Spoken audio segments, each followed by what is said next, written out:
14. The Covenant and Election. As we have seen, the doctrine of the social contract is a humanistic substitute for the doctrine of the covenant. In the social contract, both parties play a contributing and determining role to the formation of the contract.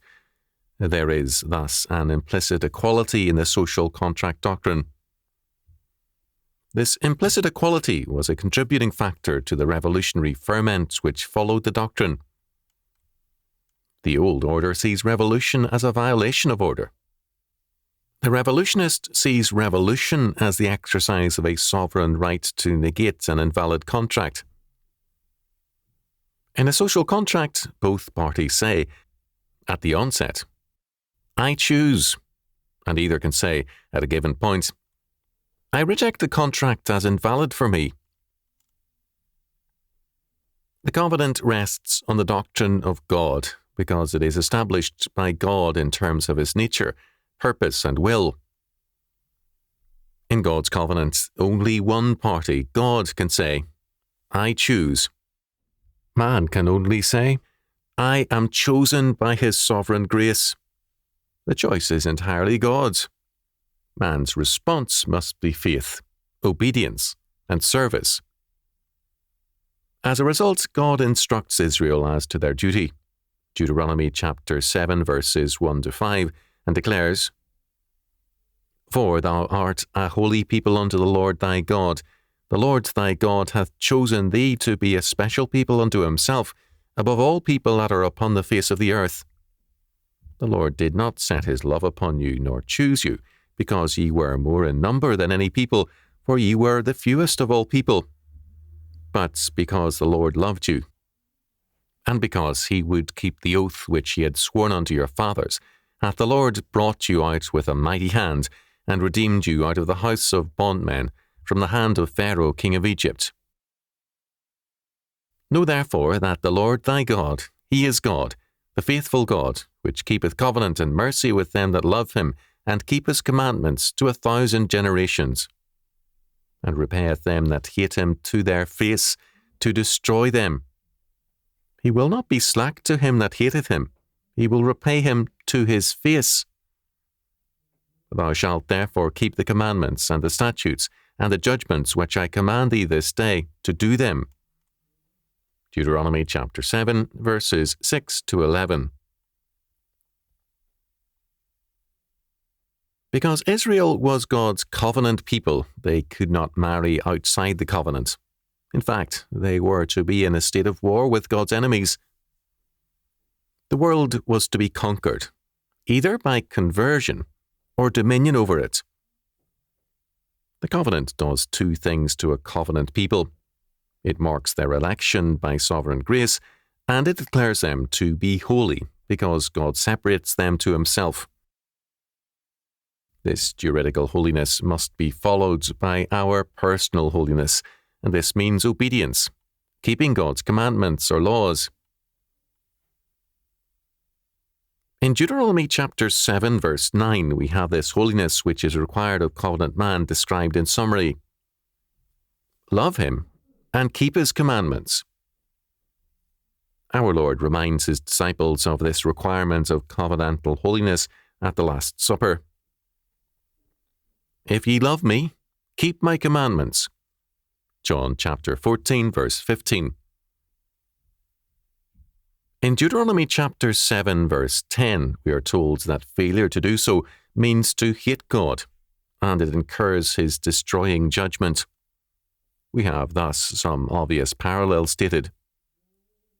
Love, obedience to His commandments. Obedience, blessings. Hate, disobedience to His commandments. Disobedience, curses.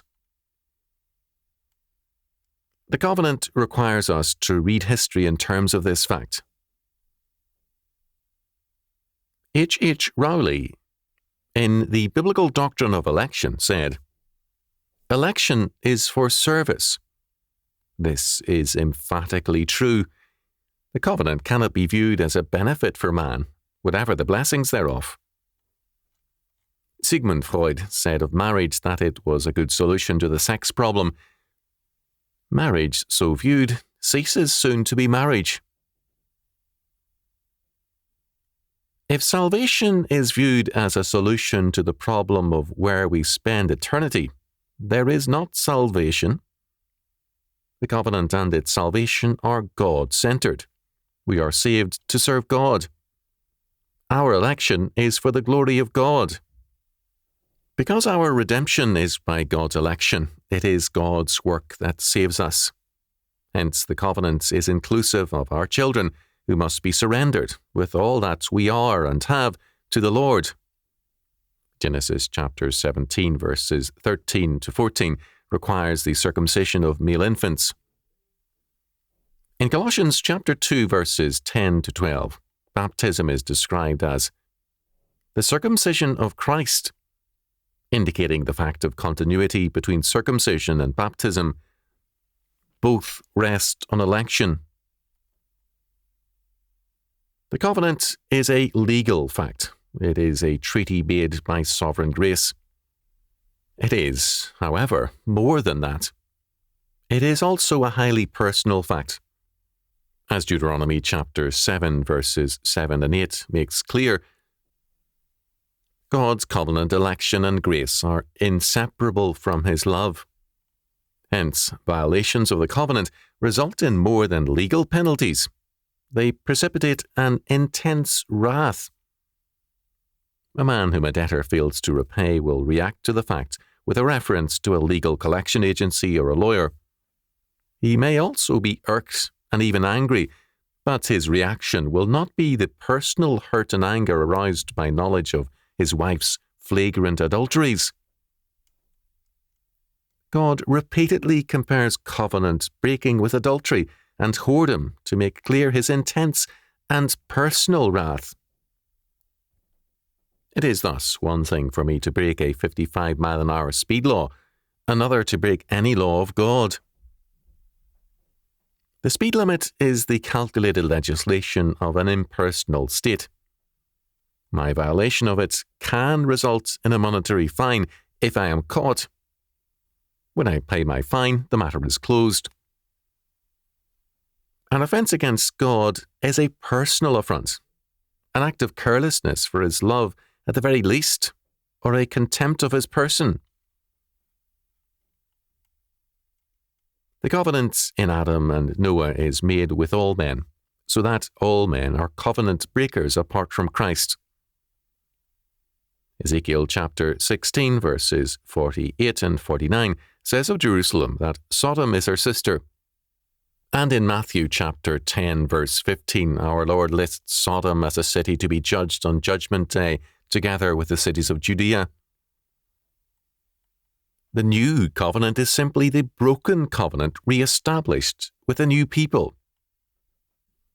Judge, in commenting on Ezekiel chapter 16, verse 62, observed, "My covenant is the covenant that on God's part was never broken, and the name Yahweh in the text guarantees his irrevocable decision." After the Babylonian captivity, God re-established his covenant with a remnant of the people, and after the coming of Jesus Christ, God again re-established his covenant with a remnant. It is an everlasting covenant. Genesis chapter 9, verse 16, chapter 17, verses 7, 13, and 19, Leviticus chapter 24, verse 8, etc. It is everlasting because God made the covenant. By his sovereign grace, he creates, calls unto himself a faithful people in every age, and elects them to a covenant status. God, who cannot change, Malachi chapter 3, verse 6, Hebrews chapter 13, verse 8, has a covenant whose purpose is for time and eternity. God never breaks the covenant he made, and, by his election, he ensures in every age that his covenant purposes will be fulfilled by an elect people. Even in Elijah's loneliest hour, God assures Elijah that there are 7,000 in Israel, all the knees which have not bowed unto Baal, and every mouth which hath not kissed him. 1 Kings chapter 19, verse 18. Thus, election is inseparable from the covenant. It is because God is the sovereign Lord who creates us and enters into covenant with us that the covenant cannot be broken. God is always faithful. Where the doctrine of election is weakened, so too is the doctrine of the covenant. The result is free will thinking and the sovereignty of man's choice and decision.